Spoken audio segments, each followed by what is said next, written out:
నాన్న నీ గుండె పైన నడక నేర్చుకున్నానని, నీ చూపుడు వేలితో లోకాన్నే చూశానని, నాన్నను పూజిస్తే ఆది దేవుని కది అందునని,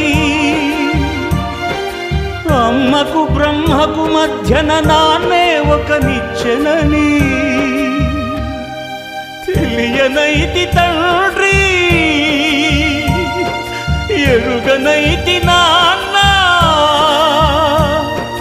నాన్నంటే నడిచే దేవాలయమని మరచితిని, ఆత్మజ్యోతి చేతుల ఆపివేసుకుంటిని.